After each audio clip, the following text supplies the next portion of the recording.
A doctor surreptitiously passed me a note that warned, "Do not return home, flee." That very evening, I uncovered my own family's plot to have me confined to a care facility and seize all my possessions. However, they remained unaware of a secret I held, one that would irrevocably alter their destinies. My name is Martha Caldwell, and I am 70 years of age. For 45 years, I believed I had raised a devoted son. Benjamin entered my life as a 2-year-old orphan, adopted by my husband and me. With all the love at my disposal, I provided him with everything: a quality education, abundant affection, and years of personal sacrifice.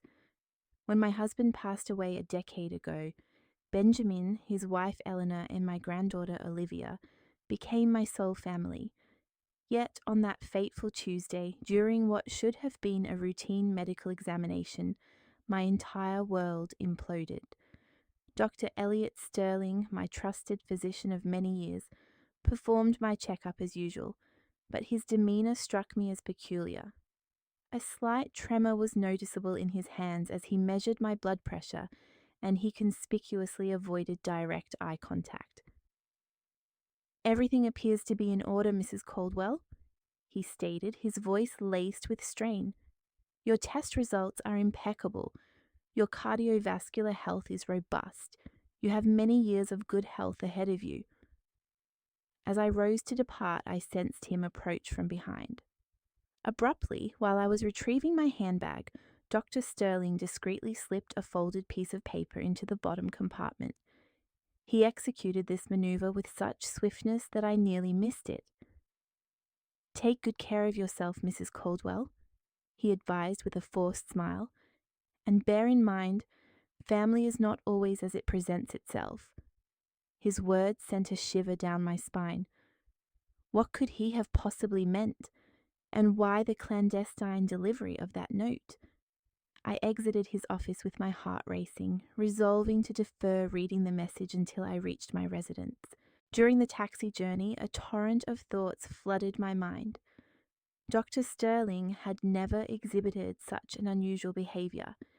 He was a man of professionalism and seriousness who had been acquainted with my family since Benjamin's adolescence.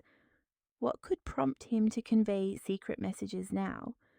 Upon my arrival at the house, I found Benjamin, Eleanor, and Olivia engaged in hushed conversation in the living room. They ceased speaking immediately upon my entrance.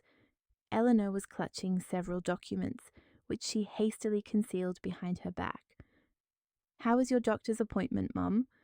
Benjamin inquired, his smile not reaching his eyes. "Everything is perfectly fine, dear," I responded, attempting to sound composed. "The doctor confirmed I am in excellent health." Eleanor exchanged a glance with Benjamin, a look that did not escape my notice. Why did they seem so disappointed? Could they have possibly been hoping for a diagnosis of illness?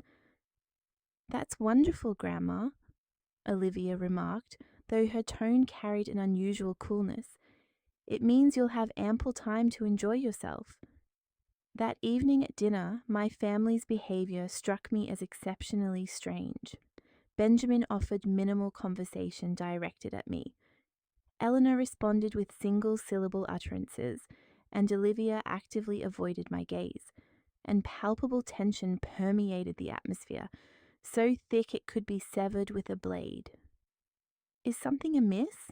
I finally ventured. "No, Mom, everything is quite all right," Benjamin interjected swiftly. "We're simply weary." Following dinner, I retired to my room with a heavy heart. It was unequivocally evident that something was amiss, and the doctor's note was beginning to hold a grim significance. With quivering hands, I retrieved the paper from my purse and unfolded it. The contents rendered me breathless. "Mrs. Caldwell, your family visited yesterday. Eleanor inquired about your mental state and whether I could confirm your need for specialized care, as they intend to place you in a nursing home. They also inquired about your inheritance and assets. Do not return home. Flee Dr. Sterling." My hands began to shake uncontrollably. My own family, the son I had nurtured with such profound love. the daughter-in-law whom I had embraced as if she were my own child, my granddaughter, who had always been the object of my deepest affection.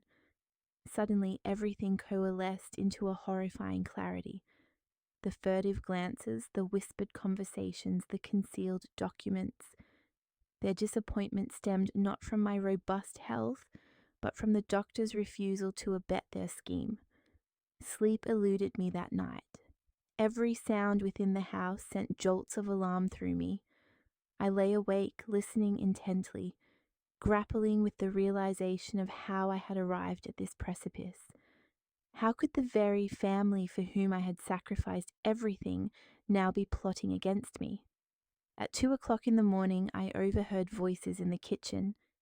Silently, I disengaged myself from my bed and crept towards my bedroom door. I could clearly discern Benjamin, Eleanor, and Olivia conversing in low tones, yet sufficiently audible for me to comprehend every word. "That infernal doctor refused to cooperate," Eleanor expressed with palpable irritation. I explained to him that the elderly woman is losing her faculties, that she occasionally fails to recognize anyone, that she leaves the gas stove on, but he insisted she is perfectly fine. "Calm yourself, my dear," Benjamin responded soothingly. "We shall find another physician, one who is amenable to signing the necessary documentation." "But what are we to do with her in the interim?" Olivia inquired. "I have already secured my place at the college in the United States. I require those funds presently, not in 5 years when she eventually succumbs to old age." "Olivia, refrain from speaking in such a manner," Benjamin admonished, though his tone lacked genuine conviction. "However, you do have a point. We must act with haste.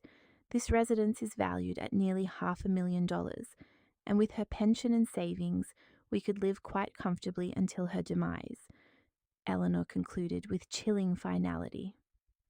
"Look, I did not join this family with the intention of caring for a senile elderly woman. I married you because I anticipated an early inheritance, yet it has been 10 years and she remains here squandering our funds." "Our funds?" I repeated silently, a surge of fury igniting within my chest. All my earnings, amassed through the sweat of my late husband and myself, were now perceived as their own. "Tomorrow I shall consult with the attorney," Benjamin continued. "I will ascertain if we can have her declared legally incompetent without medical certification. There must be a means. And if that fails," Eleanor added, "we can always make her existence so unbearable that she chooses to relocate to a nursing home herself. Deprive her of television, refuse to cook for her, treat her as the burden she has become." "Mother, do not be so cruel," Olivia protested. However, she immediately followed with, "Though, to be truthful, I am already weary of feigning affection for her. She is perpetually present, intruding upon our conversations, inquiring about our late evenings. It is insufferable." My legs began to tremble. I leaned against the wall, feeling my world disintegrate around me. These were the individuals for whom I had toiled 18 hours a day when Benjamin was young, for whom I had abandoned my aspirations, my friendships, my very life. "Do you recall my 15th birthday?" Olivia continued. "She purchased that dreadful red dress for me and insisted I wear it. All my friends mocked me. From that day forward, I vowed I would exact retribution someday." "And what irks me the most," Eleanor interjected, "is her constant boasting about being such a good mother, about all the sacrifices she made for Benjamin, as if she was some kind of saint. Yet the reality is she adopted him because she was unable to conceive her own children. She used him to fill her emptiness." "Enough of this," Benjamin stated. His voice, however, sounded weary rather than indignant. "Listen, in a week's time I will speak with her. I will inform her that we have located a most agreeable nursing home, that it would be more beneficial for her to be among individuals her own age, and if she refuses, we will implement Plan B. What is Plan B? Olivia inquired. We shall systematically degrade her sanity, Benjamin replied coldly. We will tamper with her medication. We will conceal her possessions. We will accuse her of actions she never committed. Within a month, any physician will attest to her mental instability. The sheer horror of his words struck me like a physical blow. Not only did they intend to pilfer my assets, but they sought to dismantle my very being, my mind, my dignity, my sanity. They aspired to transform me into the very state they falsely accused me of exhibiting. This is perfect, Eleanor declared, her excitement palpable. And once she is institutionalized, we shall have unrestricted access to all her accounts. We can liquidate the property, collect her pension, and dispose of everything without any external interference. Precisely, Benjamin confirmed, and the most advantageous aspect is that no one will suspect a thing. To the outside world, we are the epitome of a loving family, devotedly caring for an ailing grandmother. They chuckled, the three of them erupted in laughter, as if they had shared the most amusing jest imaginable. They were mocking me, my gullibility, my unwavering affection for them. In that very instant, something within me fractured. It was not my heart, which had already been shattered by the doctor's note. What shattered was my blind faith in inherent goodness, my conviction that love is invariably reciprocated, my unwavering belief in the sanctity of family. First thing tomorrow morning, I shall make duplicates of all her cards, Eleanor whispered. That way we can make incremental expenditures without her realizing.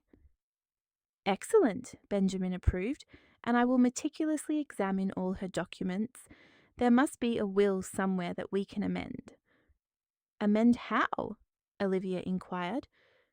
Let us simply say that grandmother, in her diminished mental state, decided to bequeath Keith everything to us because we are the only ones who demonstrate genuine care for her, Benjamin explained, a smile evident in his voice. Father, you are a genius, Olivia exclaimed admiringly. But we must exercise caution. What if someone becomes suspicious? No one will harbour any suspicions, Eleanor reassured her. She has no companions, no family beyond ourselves. She is an isolated elderly woman entirely reliant upon us. Who will advocate for her? They were correct. I possessed no close confidants. I had lost contact with most of them when I devoted myself entirely to Benjamin's upbringing. I had no siblings. My parents had passed away years prior. I was utterly defenseless. However, what they failed to comprehend, what they had never bothered to ascertain, was that I harbored a secret that would fundamentally alter the power dynamic in this dire situation. When my husband departed this life, he bequeathed to me more than just enduring love and cherished memories. He left me an inheritance that I had meticulously kept concealed throughout the intervening years. $2.2 million deposited in an offshore banking account, of which only I possessed knowledge, in addition to 3 overseas properties acquired through his investments. I never disclosed this to Benjamin because I wished to ascertain that he loved me for my intrinsic self, not for my material wealth. I desired him to forge his own path, to achieve independence, but now I recognized the futility of my actions. He had never loved me. He had merely been patiently awaiting my demise to claim what he mistakenly believed to be my meager possessions. Well, Benjamin stated finally, I believe we are all in agreement. Tomorrow we shall set the plan into motion, and remember, in her presence, we must continue to present ourselves as the loving family we have always appeared to be. Naturally, Eleanor responded, I am an accomplished actress. I can maintain the pretense of affection for a while longer. I heard their footsteps receding towards their respective chambers. I remained frozen, the doctor's note clutched tightly in my hand. He had been correct. I needed to escape, but my flight would not be that of a terrified victim.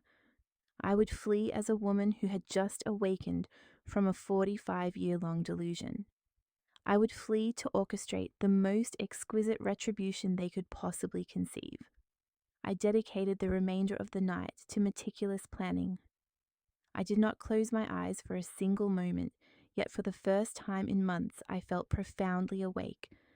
I understood the necessity of swift and intelligent action. They had gravely underestimated the purportedly senile elderly woman, but they would soon discover they had provoked the wrong individual. At 5 o'clock in the morning, certain that all within the household were sound asleep, I silently retrieved my smallest suitcase and packed only the absolute essentials: personal documentation, a few changes of attire, my prescribed medications, and, most crucially, the small notebook containing the details of my secret accounts. Before my departure, I resolved to undertake an action that would grant me a strategic advantage. I retrieved my mobile phone and activated its voice recording feature. Subsequently, I feigned forgetfulness and re-entered the residence, ensuring I passed near Benjamin and Eleanor's room.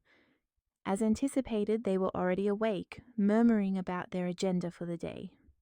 Eleanor was discussing the procurement of copies of my financial cards, while Benjamin mentioned his forthcoming meeting with the attorney to discuss the declaration of incompetence. "Do you believe she suspects anything?" Eleanor inquired, a note of apprehension in her voice. "Impossible," Benjamin declared. "She is too elderly and trusting. Furthermore, what recourse does she possess? She has nowhere to go. She has no independent financial means. She has no acquaintances. We are her sole support system." "How pitiable," Eleanor added with evident disdain. "A 70-year-old woman who is entirely reliant upon us. At times I feel a degree of sympathy for her, but then I recall that she actively chose this existence. She could have remarried after her husband's passing, yet she opted to remain here, playing the role of the perfect grandmother. And now she will face the consequences of that decision," Benjamin concluded with cold finality. "Perfect. I have amassed sufficient incriminating evidence to ensure their downfall." With that thought, I deactivated my phone and completed my preparations for departure. I left a brief note on the kitchen table stating, "Gone to attend to some matters. I shall return shortly, Martha." I was confident they would suspect nothing. After all, the notion of a senile elderly woman orchestrating a strategic escape was not within the realm of their considerations. I hailed a taxi to the nearest banking institution. It was Wednesday morning, and I estimated I had a few hours before my family would realize something was amiss. At the bank, I withdrew a substantial sum of cash and confirmed the integrity of my clandestine accounts. The teller, a young woman named Patricia, observed me with evident curiosity when I requested $5,000 in cash. "Are you quite certain, ma'am?" she inquired with genuine concern. "That is a considerable amount to carry in cash." "I am absolutely certain," I responded firmly. "I have some personal affairs that require my immediate attention." Following my visit to the bank, I procured another taxi to the most opulent hotel in the city. I recognized the need for a sanctuary where I could strategize my subsequent actions. The Grand Imperial Hotel presented an ideal setting, discreet, comfortable, and equipped with amenities conducive to maintaining my privacy. "For what duration will you be staying with us?" the receptionist, an elegant woman in her mid-40s, inquired. "I am uncertain," I replied. "It could be for a week. It could extend to several months. It will depend on the progression of certain familial matters." She nodded with professional understanding and assigned me a suite on the 10th floor. As the elevator ascended, I experienced a complex interplay of apprehension and exhilaration. For the first time in decades, I was making decisions solely for my own benefit.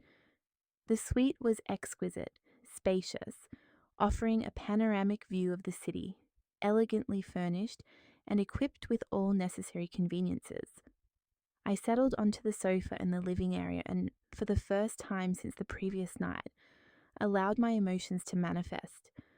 I wept. I wept for the 45 years I had dedicated to raising a son who now perceived me as an impediment. I wept for the humiliations I had silently endured, oblivious to their true nature. I wept for the woman I had been before assuming the role of the cherished grandmother they now disdained. However, after allowing myself to grieve, I wiped away my tears and commenced my planning. I retrieved my notebook and began compiling a comprehensive list of all requisite actions. First, to contact my financial advisors abroad and activate my accounts. Second, to secure the services of the most reputable attorney in the city. Third, to engage a private investigator capable of assisting me in meticulously documenting all that my family had perpetrated and intended to perpetrate. At 2 o'clock in the afternoon, my mobile phone began to ring. It was Benjamin. "Mum, where are you? It is 2 o'clock in the afternoon and you have not returned." His voice conveyed a semblance of concern, yet I could discern the underlying irritation. "I am perfectly well, dear," I replied calmly. "I have decided to dedicate this day to myself. It has been an extended period since I indulged in such a respite." "A day for yourself? What precisely does that signify? Where are you at this precise moment?" His voice was clearly laced with annoyance. "I am in the city attending to a few matters requiring my attention." I was partially truthful. "Do not concern yourself. I shall return once my tasks are complete." "Mum, this is uncharacteristic of you. You invariably inform us of your whereabouts. Eleanor is worried, as is Olivia. We need to ascertain your location." For the first time in years, I detected a note in his voice that surprised me. Sheer panic. His concern was not for my well-being, but rather for his loss of control over me. "Do you know what, Benjamin?" I inquired, my voice exhibiting a calmness that surprised even me. "I am 70 years of age. I believe I am sufficiently mature to make my own decisions regarding my movements and activities." A period of silence ensued on the other end of the line. "Mum, you are frightening me. You do not sound like yourself." "Are you taking your medication?" he asked, and within that question I recognized the embryonic stage of their strategy. He was already attempting to insinuate that my mental faculties were compromised. "I am in perfect health, dear. I have never felt better," I responded and terminated the call. I immediately powered off my mobile phone. I anticipated their relentless attempts to contact me, and I required an environment of tranquility to execute my plans. That afternoon, I retained the services of the most esteemed legal firm in the city. The lead attorney, a gentleman in his 50s named Dr. Graham Montgomery, granted me a personal audience upon my mentioning the substantial sum I was prepared to allocate for his professional expertise. "I require comprehensive legal protection," I articulated. "My family is attempting to have me declared legally incompetent to gain control of my assets, but I possess recordings that substantiate a conspiracy." Dr. Montgomery listened intently as I played the audio recordings I had captured that morning. His expression grew increasingly grave. "Mrs. Caldwell," he stated finally, "this is a matter of extreme seriousness. What your family is orchestrating constitutes elder abuse, conspiracy to commit fraud, and potentially document forgery. We could pursue criminal charges against them." "That is precisely my objective," I affirmed with unwavering resolve. "However, I wish to proceed strategically. I desire them to suffer retribution, but in the most profoundly agonizing manner possible for them." Dr. Montgomery offered a smile. It was the smile of an individual who had encountered a case that piqued his professional interest. "Mrs. Caldwell, I believe you and I will collaborate most effectively," he remarked. "I shall assign my most proficient team to your case. but I require you to disclose every detail, absolutely every detail. I recounted the narrative of adopting Benjamin, my late husband, the years of devoted sacrifice, the clandestine inheritance, and every facet of my life. Dr. Montgomery diligently took notes. Do you possess an exact figure for the funds held in your secret accounts? He inquired.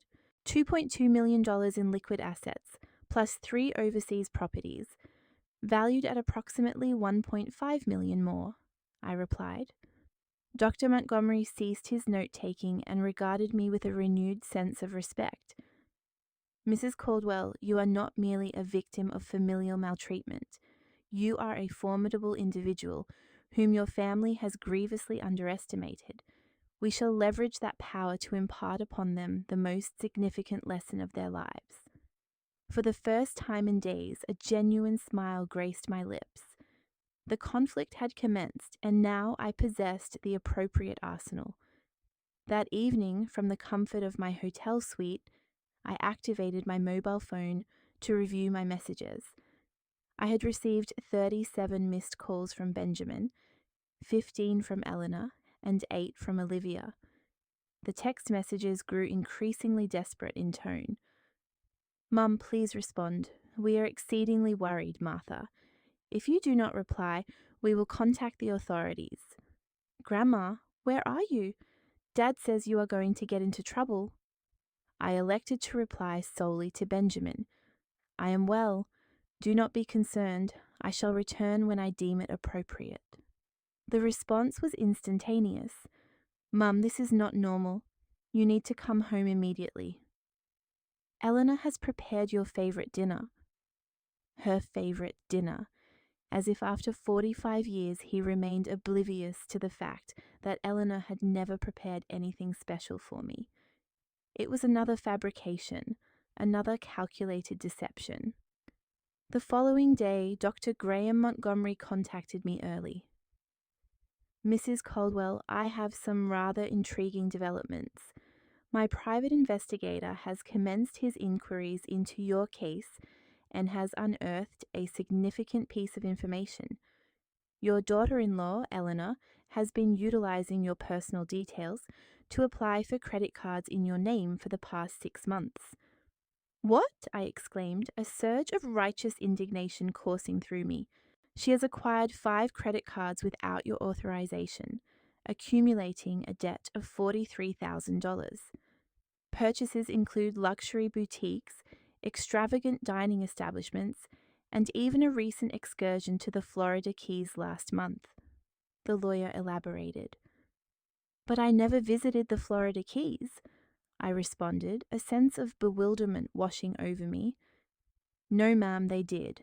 Your family embarked on a week-long holiday funded by your own resources, all while fabricating a story about visiting Eleanora's ailing mother. The memory struck me with the force of a physical blow. I vividly recalled that particular week. Eleanora had tearfully recounted her mother's severe illness, emphasizing their urgent need to be by her side.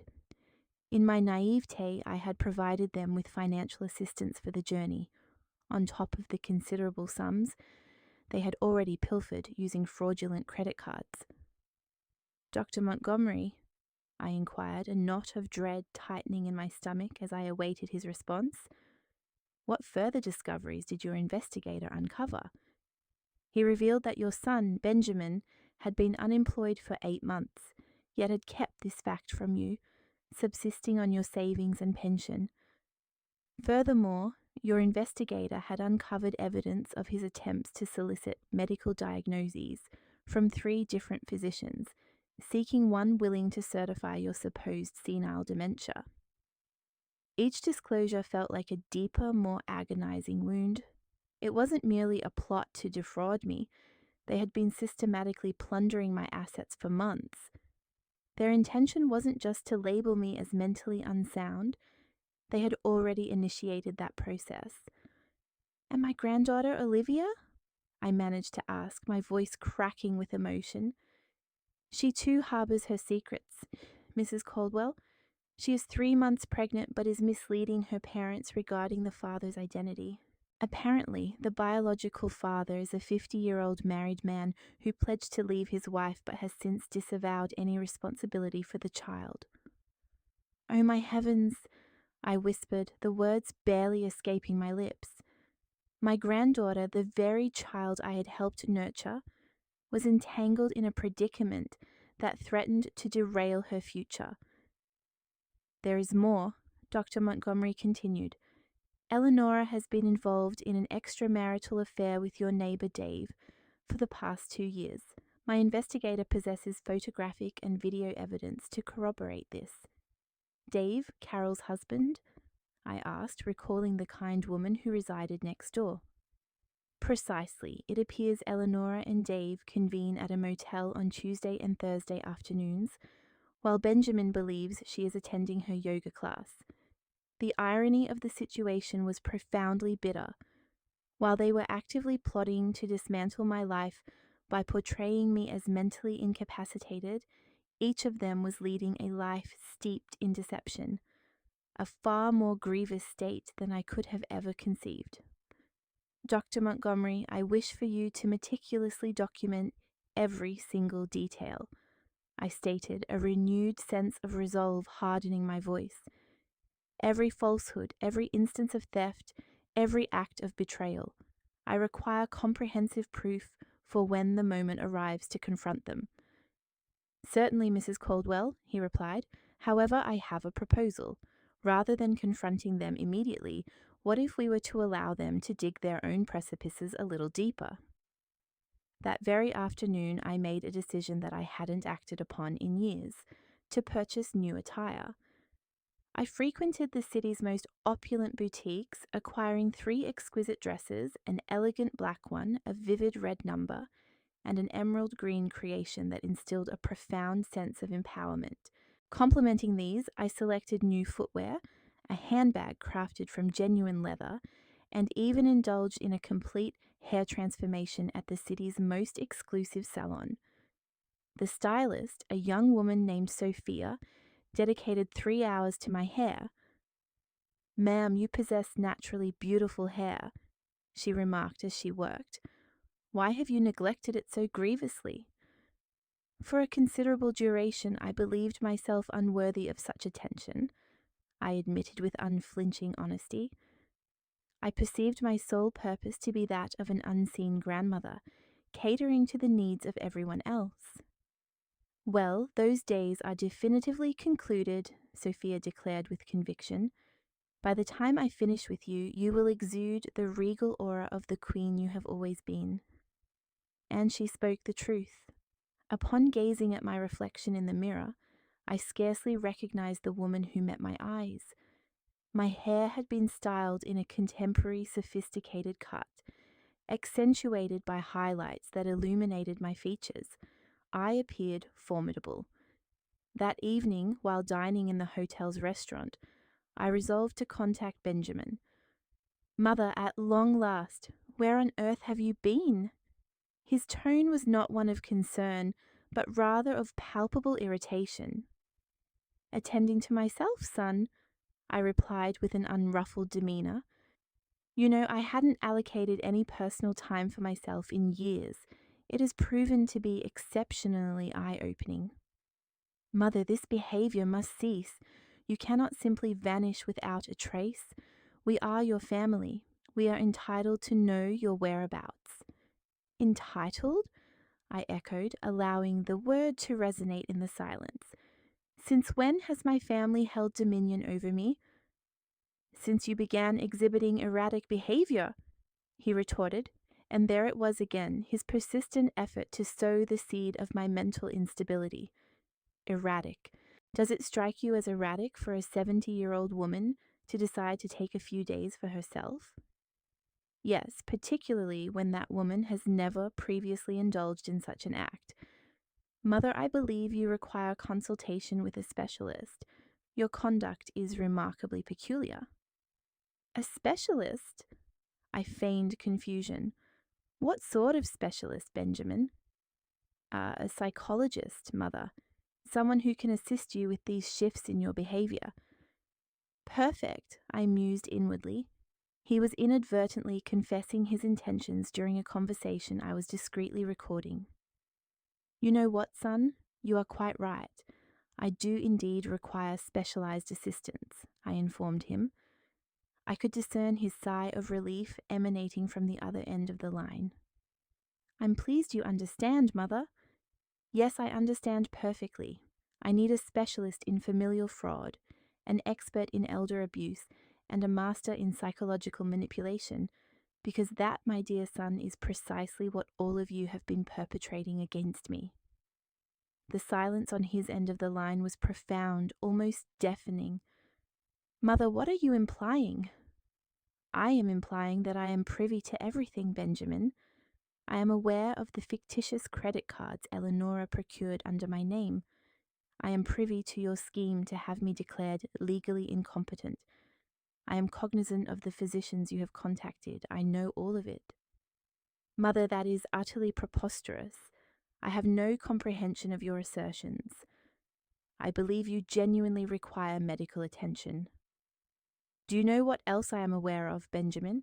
I am aware that you lost your employment 8 months ago and have been subsisting on my funds while deceiving me face to face. I am apprised of the trip to the Florida Keys that you financed with my illicitly obtained money. I possess knowledge of numerous other indiscretions that will undoubtedly astound you when presented in court." "You are delirious," he declared, though his voice had lost its previous certainty. "Delirious. Just last night I overheard you planning the alteration of my medications with the express purpose of genuinely incapacitating me. Is that too a delusion?"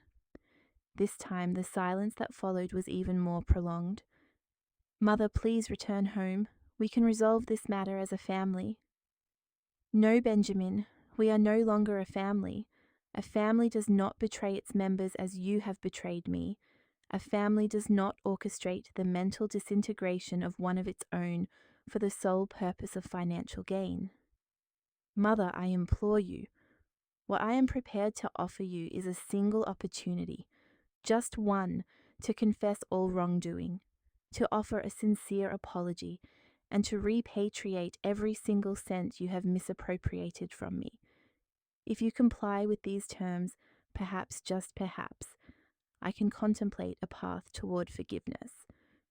"We have nothing to confess," he responded, though his voice trembled perceptibly. "Then I shall see you in court, son. Have a pleasant evening."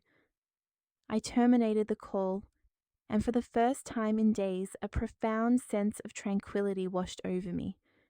The conflict had been officially declared, and I was armed with all the necessary ammunition.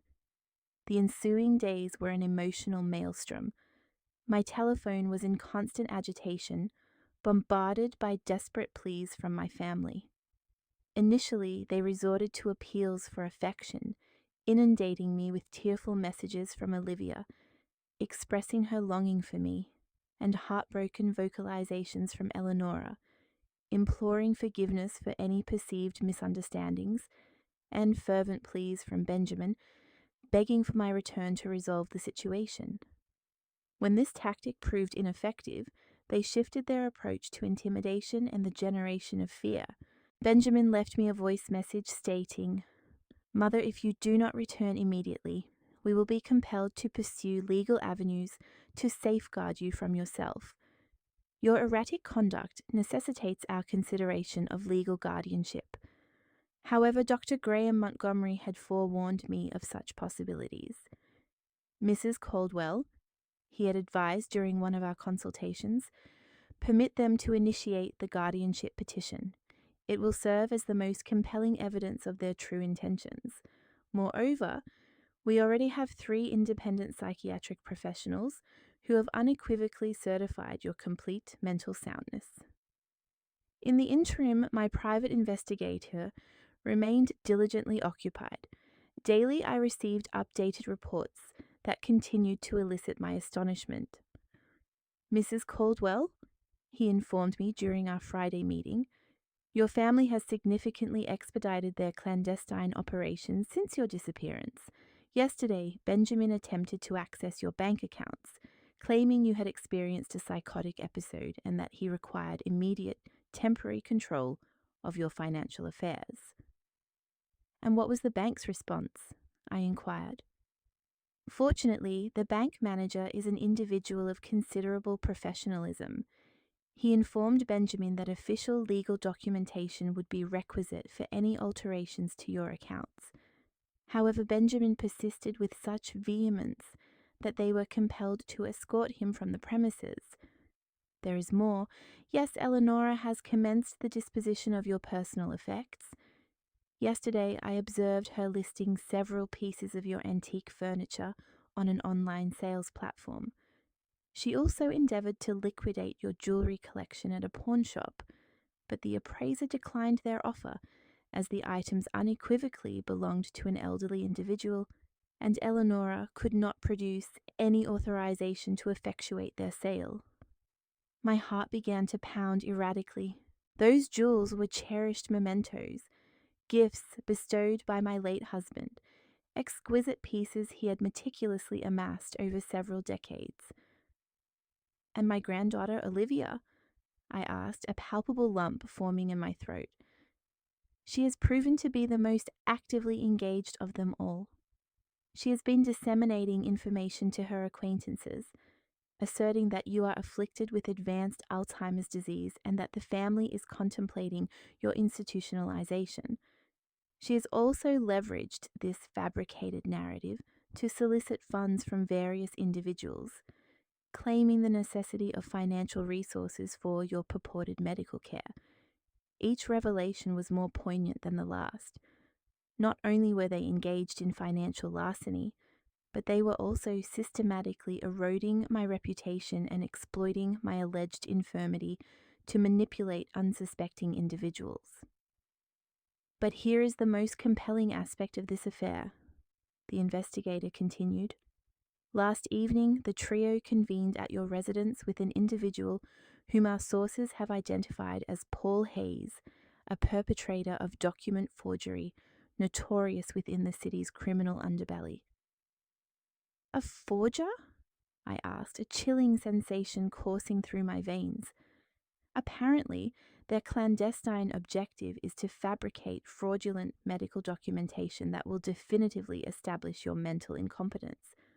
Paul Hayes specializes in the fabrication of fictitious medical histories and the surreptitious alteration of physicians' signatures. This situation had escalated to a magnitude far exceeding my initial comprehension.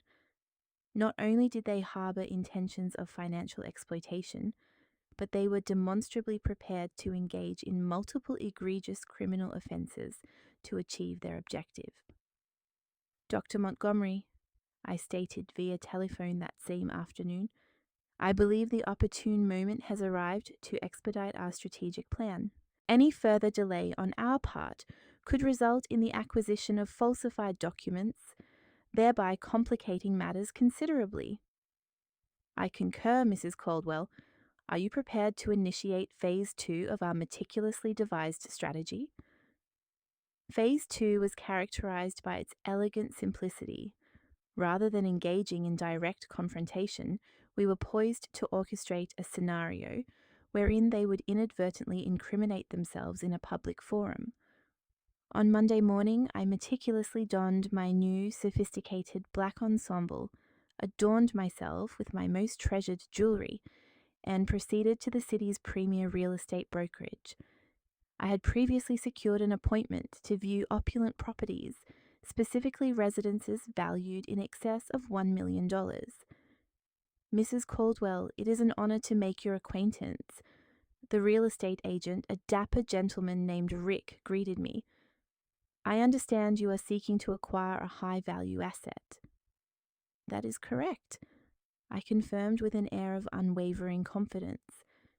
I am in pursuit of a residence that authentically reflects this new chapter in my life. Something sophisticated, contemporary, and equipped with superior security measures. Perfect. I have 3 exceptional properties that I believe will align precisely with your discerning criteria. What Rick remained unaware of was the fact that my private investigator had meticulously orchestrated every detail of this encounter.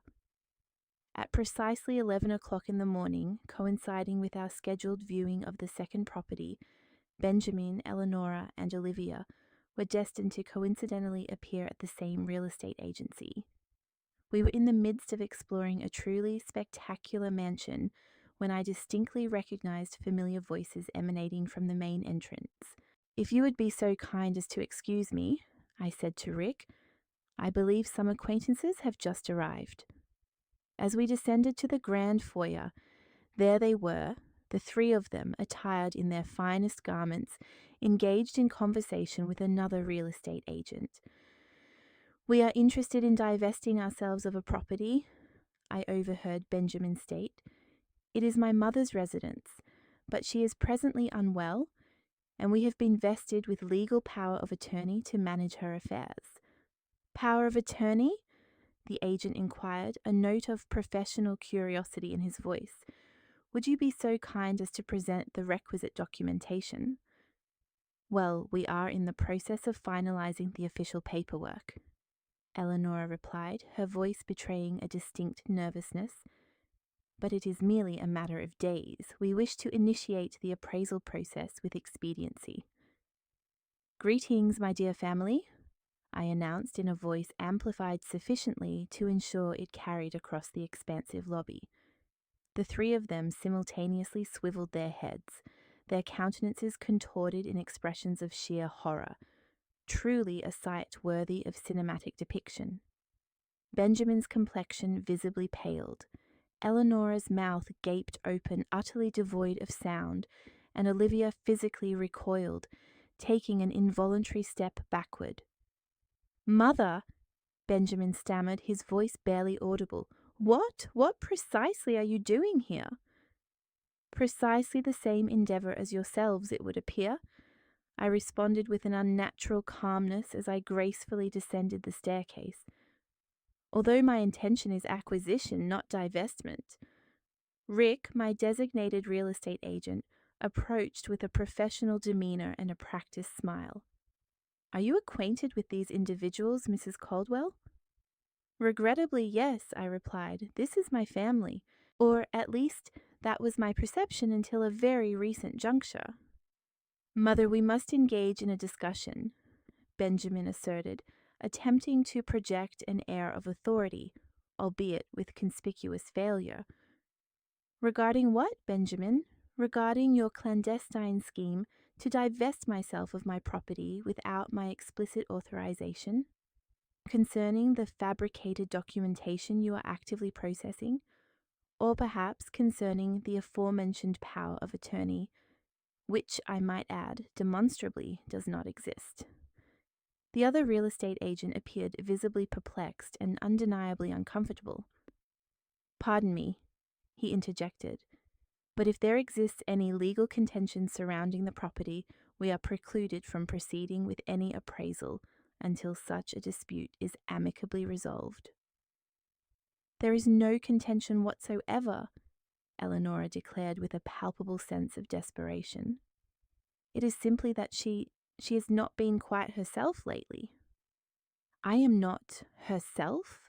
I repeated, my voice rising in volume, ensuring that every individual present within the office was fully apprised of my statement. "Is that why I am presently engaged in the acquisition of a residence valued at $1.5 million with my own personal funds?" Rick's jaw visibly slackened. $1.5 million?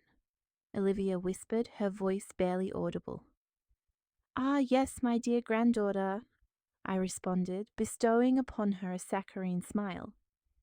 "It appears your purportedly senile grandmother possesses a considerably greater fortune than you previously surmised." I retrieved my mobile device and initiated a call to Dr. Montgomery's designated number. "Doctor, I am presently situated at Richardson Associates Realty. My family is currently present, attempting to divest my property without proper authorization and asserting possession of power of attorney over my personal affairs. Would it be feasible for an associate from your office to attend and meticulously document this unfolding situation. Certainly, Mrs. Caldwell, an operative will be dispatched within 15 minutes. I concluded the call and turned my gaze toward my family, a profound sense of composure settling upon me that I found surprisingly unfamiliar. Now, we shall await the arrival of my legal representatives, I announced, and they will provide a comprehensive explanation to all present regarding the precise nature of the legal documentation you purportedly possess, the method by which you obtained it, and the rationale behind your conviction that you are lawfully entitled to effectuate the sale of my property. Benjamin made an attempt to approach me. Mother, this is a profound misunderstanding. We can resolve this amicably at home. No, I stated with unyielding firmness, taking a deliberate step backward. There is nothing further to resolve within the confines of our home. I no longer possess a home, at least not one that includes your presence. Eleanora commenced weeping, though these were tears of unadulterated panic, not genuine sorrow. Martha, I implore you, we are family. Every action we have undertaken has been for your ultimate well-being. For my well-being? I inquired, my voice escalating in volume. The act of pilfering my finances through the illicit use of fraudulent credit cards was for my well-being. The scheme to forge medical documents was for my well-being.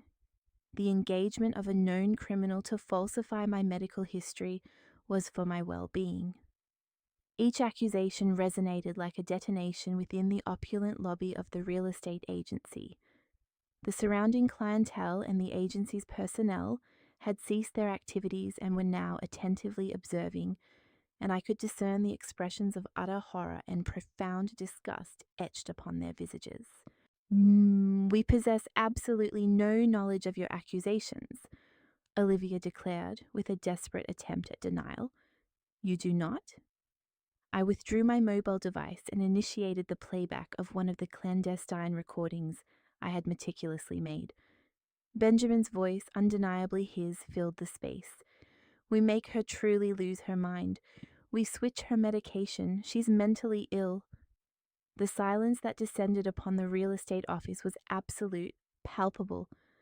I observed the faces of the employees and the patrons alike contort with palpable indignation and profound repugnance. That recording is patently illegal, Eleanora shrieked hysterically. Not within this jurisdiction, I countered calmly, and certainly not when it is captured for the express purpose of thwarting a crime that is actively being orchestrated. At that precise juncture, 2 legal representatives from Dr. Montgomery's esteemed firm arrived, accompanied by a public notary. Mrs. Caldwell, we represent the firm of Montgomery and Associates. We understand there are certain individuals present who profess to possess legal authority concerning your affairs. That is precisely correct, I affirmed. I would request that you officially document for the public record that these 3 individuals possess absolutely no legal dominion over me, my properties, or my financial assets, and that any attempt to assert such authority constitutes a clear act of fraud. One of the legal representatives addressed Benjamin directly. Sir, would you be so kind as to present the documentation substantiating your purported authority to effectuate the sale of Mrs. Caldwell's property?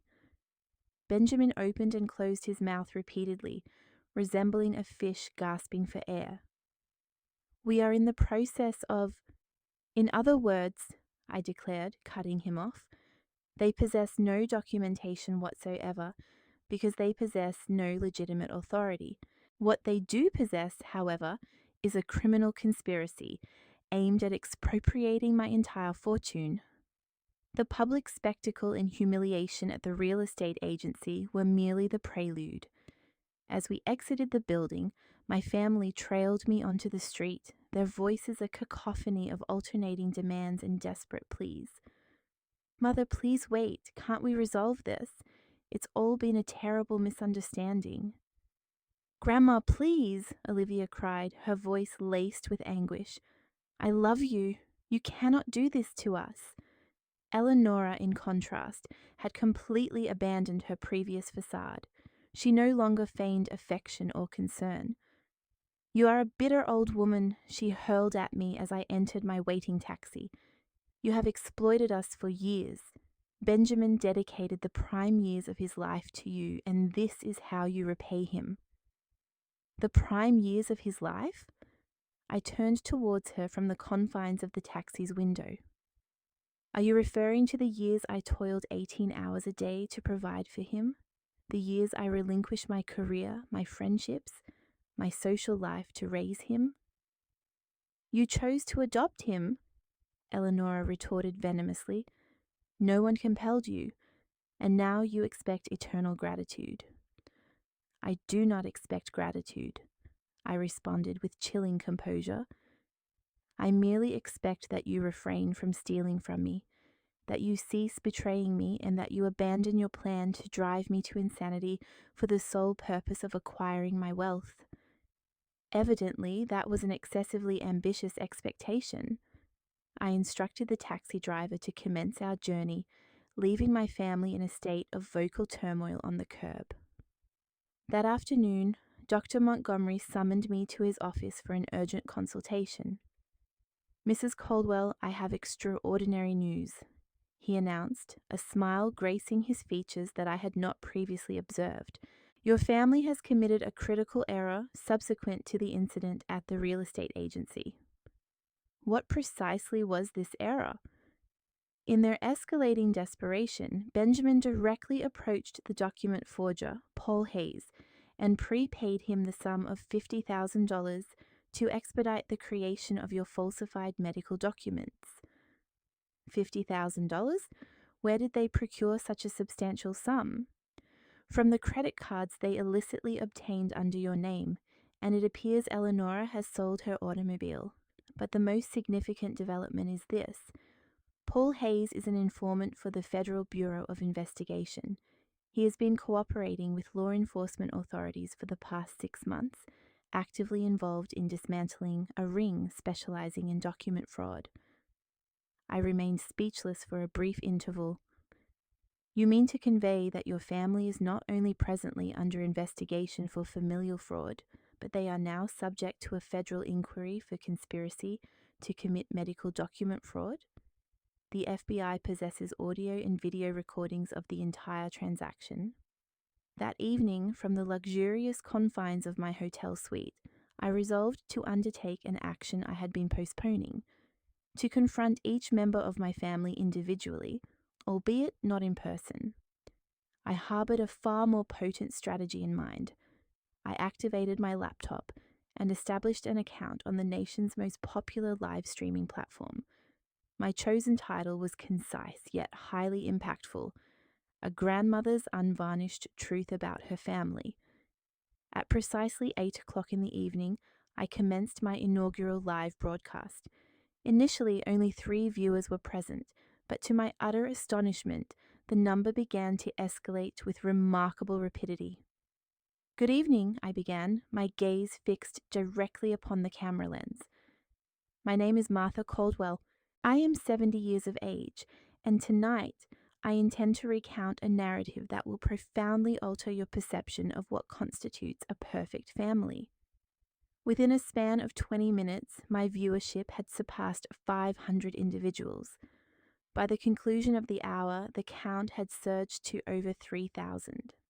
I divulged every detail, commencing with Benjamin's adoption and culminating with the clandestine missive from Dr. Sterling, encompassing the fraudulent credit card schemes and the insidious plots to undermine my mental faculties. I played the audio recordings, displayed the incriminating documentation I had meticulously compiled, and expounded upon each act of betrayal with precise and unflinching clarity. The live commentary that ensued was overwhelmingly characterized by messages of unwavering support. "What a dreadful family! Caldwell, you are a fighter. Sue them, make them answer for their actions. My own grandmother experienced something very similar. Thank you for your courage. But what truly shifted the entire situation was when, in the midst of my live broadcast, I received a direct call. It was Olivia. "Grandma, please end this stream," she implored. "You're destroying our lives." "I'm destroying your lives?" I echoed for the benefit of everyone watching. "Don't you think you all demolished mine first?" "Grandma, the entire school is watching. My friends, my teachers, everyone. I can barely leave the house. And how do you think I would feel if you had me placed in a care facility against my wishes, declared mentally incapable, and then had all my assets seized?" That was never going to happen. We were merely exploring potential paths. Exploring paths? I boomed, my voice cracking for the first time in days, shattering the composure I had so carefully maintained. "Olivia, I raised you from infancy. I was the one who changed your diapers. I took you to school. I nursed you back to health when you were ill. And you stood by, smiling, while your parents concocted a scheme to ruin me." The silence that followed on Olivia's end was profound, but the live chat erupted. "Tell her the truth," one comment read. "This girl is utterly shameless. Mrs. Caldwell, do not let her manipulate you." "Grandma," Olivia finally whispered, her voice trembling. I require funds for my education and for other necessities." "You require funds? You thought what, Olivia? You believed I was your personal ATM? You envisioned collaborating on a plot to drive me mad and then using my fortune to finance your studies? It's not like that." "Then enlighten us. Explain it to the 4,000 individuals currently observing us. Explain why you informed your friends you needed to borrow money for my medical care when I was perfectly healthy." Another pause, then barely audible. "How do you know about that?" "Because I am not the senile old woman you perceive me to be. I am aware of everything, Olivia. Everything, including details about you that even your parents are unaware of." "What? What details?" "Matters that could jeopardize your future far more severely than this broadcast ever could." She immediately disconnected, but the damage was already inflicted. The viewers had overheard my granddaughter's implicit acknowledgement of her complicity in the scheme against me. 5 minutes later, my phone rang once more. This time it was Benjamin, and his tone was one of absolute fury. "Mum, terminate this broadcast immediately," he bellowed. "Hello, Benjamin," I responded sweetly.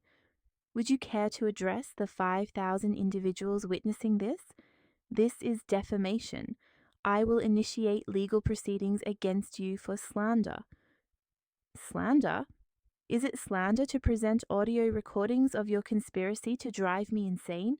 Is it slander to reveal bank statements demonstrating your prolonged embezzlement? Those recordings are illicit.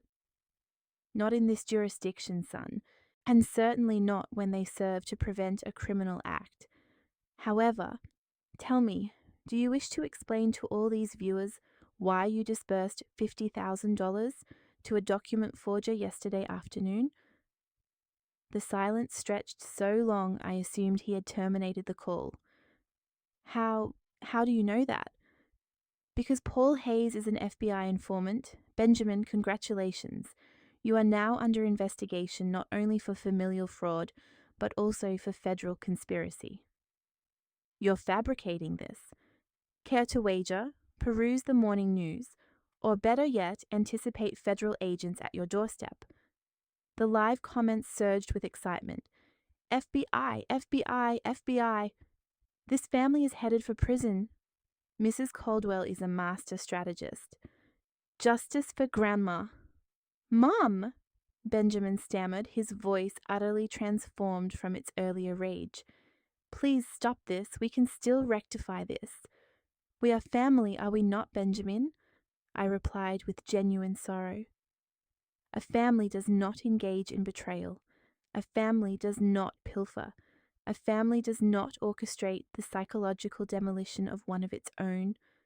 What you have become is not a family. It is a criminal enterprise sharing a surname. We gave you 45 years of our lives. You did not give me 45 years. I dedicated 45 years of my existence to you. I relinquished everything for your sake. And you were merely biding your time until my demise to inherit what you believed I possessed. We need that money, Mum. We have debts, problems, and that's precisely why you chose to drive me to distraction. That's why you elected to defraud me. That's why you resolved to obliterate the twilight of my existence. It wasn't personal. Those 3 words hung in the air like a death knell. It wasn't personal. 45 years of affection, sacrifice, and unwavering devotion, and to him it was simply not personal. You are correct, Benjamin, I stated at last. It was not personal for any of you, and from this point forward it will not be personal for me either. I will see you in court. I ended the broadcast and looked directly into the camera. And that, dear viewers, was my family, I declared with a melancholic smile. Tomorrow I will continue sharing this narrative. Good night. I concluded the stream with an audience exceeding 7,000 viewers and hundreds of messages offering solace. For the first time in weeks, I drifted off to sleep with the comforting sensation of not being alone in this struggle. The subsequent morning, I awoke to a cascade of notifications flooding my phone. My live stream had achieved viral status. I received thousands of supportive messages, hundreds of interview requests from various media outlets, and, quite unexpectedly, dozens of communications from other elderly individuals who had endured comparable predicaments. Mrs. Caldwell, one message read, "My son perpetrated the exact same scheme. Thank you for your bravery in sharing your experience. You have emboldened me to take action." Another stated, "I am an attorney specializing in elder exploitation. Your situation is a textbook example. Should you require any assistance, I am at your disposal, free of charge." However, the message that resonated most deeply with me came from a woman named Carol Sterling. "Mrs. Caldwell, I am a social worker. Just yesterday, thanks to your broadcast, I intervened to prevent a family from having their 75-year-old father institutionalized. Your courage is safeguarding other grandparents. Dr. Montgomery contacted me at 9 in the morning. Mrs. Caldwell, I have news that will irrevocably alter everything," he announced, a smile gracing his features, one I hadn't witnessed before. "The FBI apprehended Paul Hayes last night, and during his interrogation, he divulged the entire affair concerning the transaction with your family. Every detail. Not only did he confess that Benjamin had paid him to fabricate medical documentation, but he also revealed that your family had commissioned him to draft a falsified will in your name, bequeathing all your assets to them and declaring you mentally incompetent at the time of its purported signing." A wave of nausea washed over me as if struck violently. A fabricated will. Evidently the plan was far more insidious than we had initially comprehended. Their intention was to utilize the counterfeit medical records to secure your institutionalization. Subsequently, they would present the fraudulent will and then patiently await your demise in the care facility to legally inherit everything. "My word," I whispered. How long had they been orchestrating this? According to Paul Hayes, Eleanor had initially contacted him 4 months prior. This was not a spur-of-the-moment, desperate decision. It was a meticulously planned and premeditated conspiracy. That afternoon, as I was processing this new intelligence in my hotel suite, an unexpected call arrived. It was Olivia, and for the first time in weeks, her voice conveyed genuine anguish. "Grandma, can we please talk, just you and me?" "To what end, Olivia? For you to deceive me once more, to attempt emotional manipulation?" "No, Grandma, to tell you the truth, the absolute truth. I can no longer bear this." Something in her tone prompted hesitation. I decided to take a chance.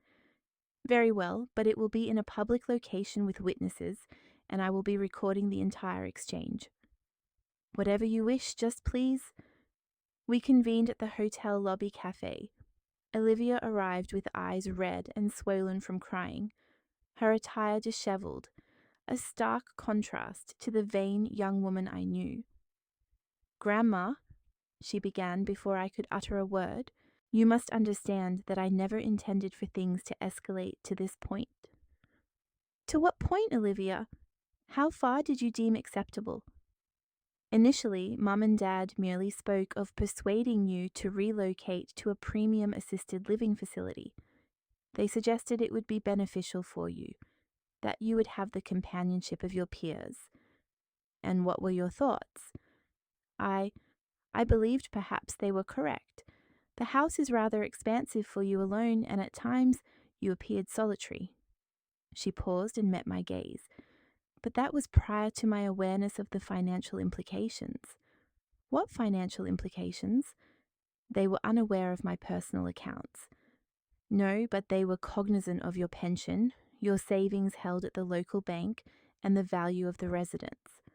Mum had been conducting an investigation for months, sifting through your documents when you were absent. She would contact your bank, impersonating you. She even approached your former employer to inquire about your retirement benefits. Each revelation felt like a deeper stab, and when they determined that simply persuading me was insufficient, Olivia began to weep. When Mum discovered that you might live for another 2 decades, she declared she couldn't endure that long, that she required the funds immediately. And for what pressing need did she require the money? To settle Dad's debts. He has sustained substantial losses in sports, betting over the past 2 years. He owes in excess of $100,000 to some extremely dangerous individuals. Another staggering revelation. Benjamin had not only lost his employment, but was also a compulsive gambler burdened by perilous debts. And what role did you play in all of this? I needed money for college and for other matters. She instinctively touched her abdomen. Other matters, such as what, Olivia? I'm pregnant, Grandma, she finally confessed. The father he's a married man who wants nothing to do with the situation. I require funds to make a decision.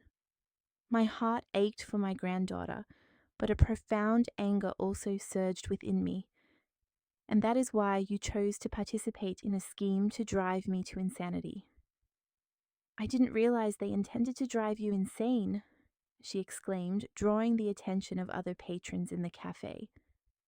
I simply believed they wanted a doctor to confirm your need for specialized care. What distinction is there, Olivia? I don't know. I suppose there isn't. She sobbed silently for several minutes. Grandma, after you departed the residence, everything unraveled. Dad and Mom do nothing but argue.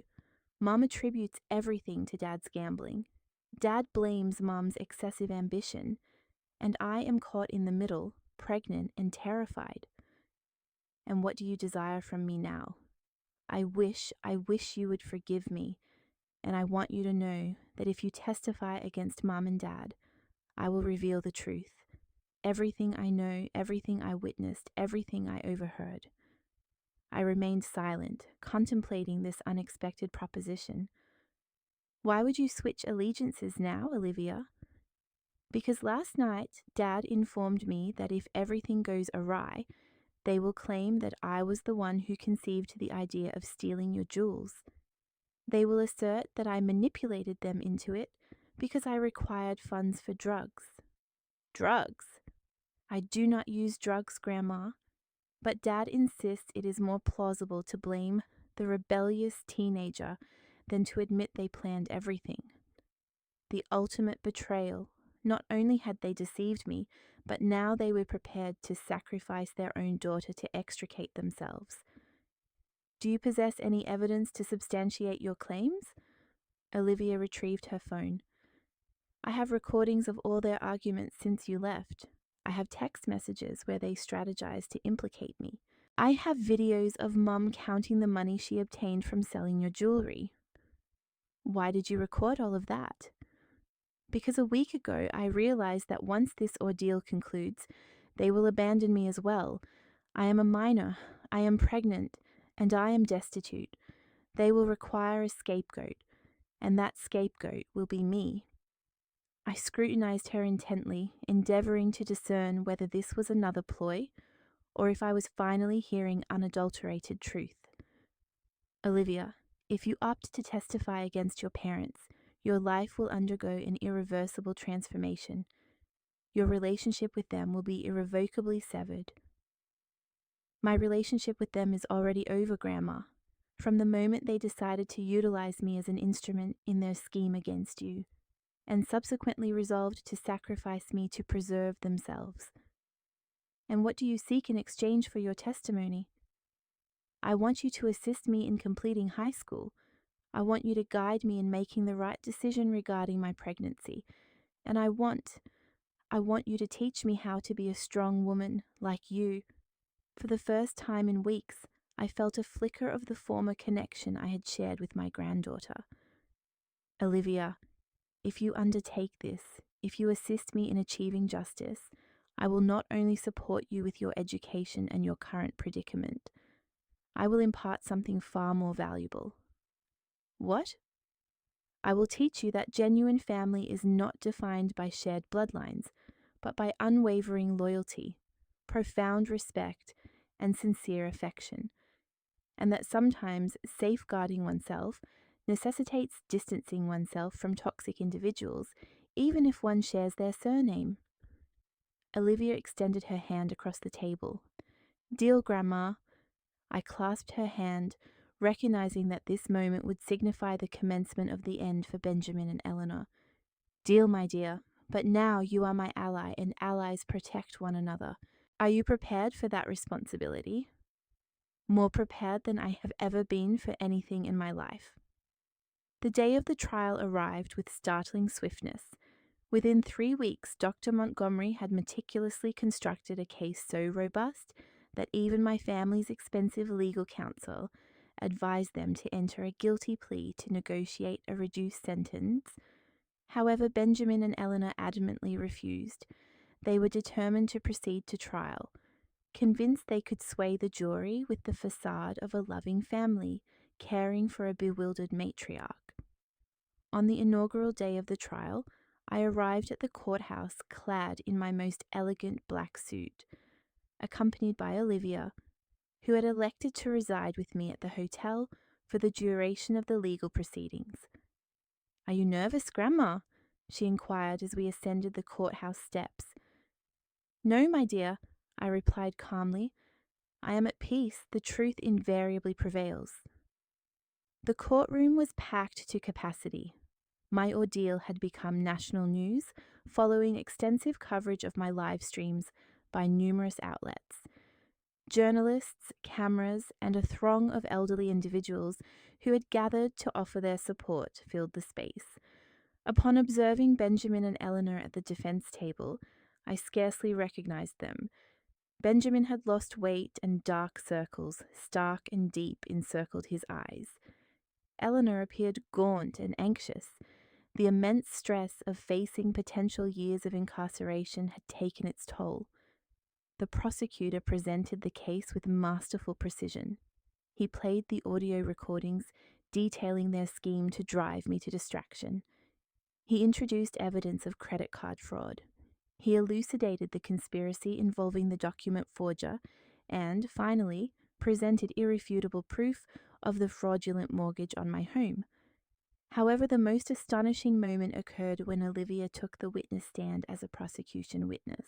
Miss Caldwell, the prosecutor addressed her, could you please recount what you overheard when your parents discussed their intentions for your grandmother?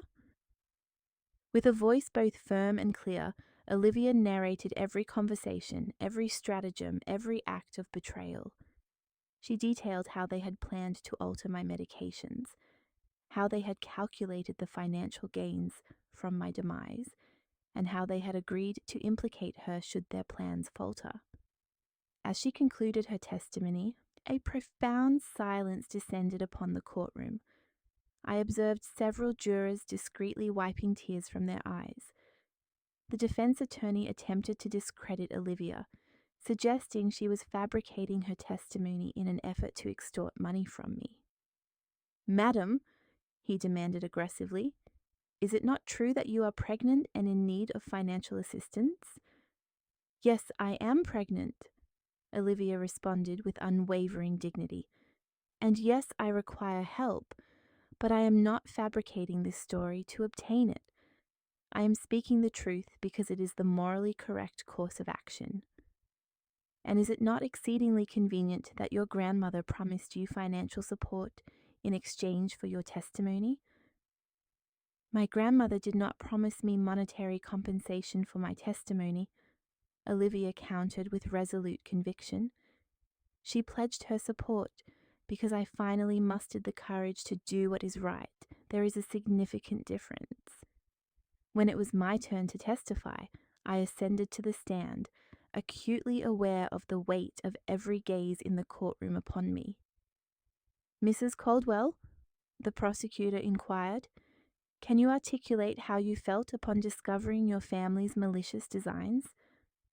"I felt as though I had been living a falsehood for 45 years, I replied.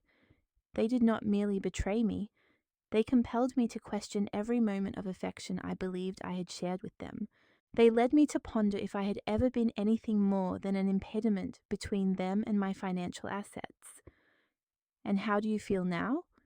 "Now I feel liberated," I declared, my gaze fixed directly on Benjamin. "Liberated from the deceit, liberated from the manipulation, and liberated from the obligation to cherish individuals who never genuinely loved me." The defense attorney attempted to portray me as a vindictive, affluent woman exaggerating the circumstances. "Mrs. Caldwell, is it not true that you possess millions of dollars that you never disclosed to your family?" "It is true that I possess resources of which they were unaware," I conceded. "However, those resources do not justify conspiring to drive me into mental incapacity, stealing my identity, or forging legal documents. Do you not believe your family deserved to be informed about that wealth?" "Deserved? For what reason? For plotting my forced confinement? For pilfering from me for months on end? For betraying me in the most cruel fashion imaginable?" The trial spanned 5 days. Ultimately, the jury deliberated for a mere 2 hours before returning a unanimous verdict. Guilty on all counts. Benjamin was sentenced to 12 years in prison for conspiracy, fraud, forgery of documents, and elder abuse. Eleanor received a 10-year sentence for the same charges, along with additional charges for mortgage fraud. As the judge pronounced the sentences, Eleanor dissolved into tears. Benjamin merely stared ahead, his expression vacant. Following the trial, as we exited the courthouse, a reporter posed the question, "Mrs. Caldwell, do you feel justice has been served?"